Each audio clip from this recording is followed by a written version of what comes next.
મહાદેવ અટાણના પાછા આપણે આવી ગયા છીએ મેળાની જગ્યાએ.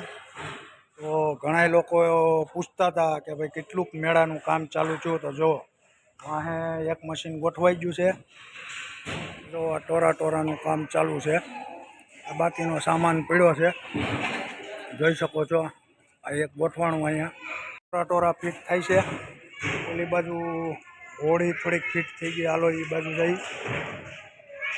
પછી ઓલી બાજુ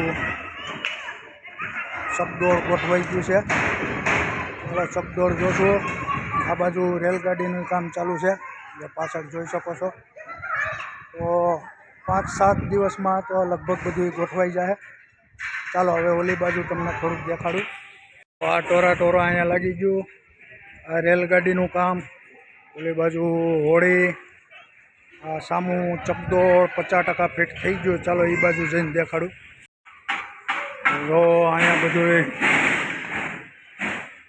ગોઠવાય છે. સામે હોળી આવશે અને કામ તો ફૂલ સ્પીડમાં ચાલુ જ છે, જોઈ શકો છો તમે.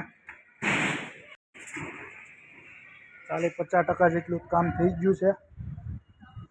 અને હજી આજે અઠવાડિયાનો ટાઈમ છે બાકી. 5 દિવસમાં તો કમ્પ્લીટ થઈ જશે. ગોઠવાવા માંડ્યું છે બધું. અને ચકડોળ હવે આખો રાઉન્ડ ઊભો થઈ ગયો છે. હવે ખાલી ડબલા ટીંગાડવાના બાકી છે. આ ચકડોળે ઊભું થઈ ગયું છે ને ફૂલ સ્પીડમાં કામ ચાલુ છે, જોઈ શકો છો તમે. તમને ઘણાયના મેસેજ આવતા હતા કે ભાઈ મેળાનું કામ કેટલે પહોંચ્યું. તો આમ તમે જોઈ શકો છો બધી ગાડીઓ આવી ગઈ છે. હવે ખાલી ફિટિંગ કરવાનું બાકી છે. અને અઠવાડિયામાં કમ્પ્લીટ ફિટિંગ થઈ જશે. અને 12 તારીખથી મેળો ચાલુ. ફ્રેન્ડ તમે જોયું, લગભગ બધું ગોઠવાઈ ગયું છે. હવે ફિટ કરવાનું જ બાકી છે. અઠવાડિયામાં ફૂલ કામ કમ્પ્લીટ થઈ જશે. અને આવતી 12 તારીખે મેળો ચાલુ થઈ જશે. તો મેળાનો લાભ લેવા પહોંચી જજો.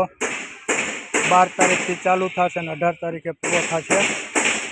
સમય રહે 6 થી 10 સાંજના. તો ચાલો ફ્રેન્ડ, આ જોઈ લીધું.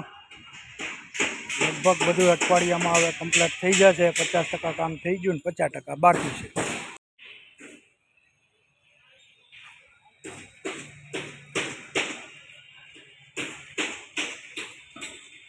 તો ચાલો ફ્રેન્ડ, હવે મળીશું બીજા વિડીયોમાં. હર હર મહાદેવ, જય ભોળેનાથ.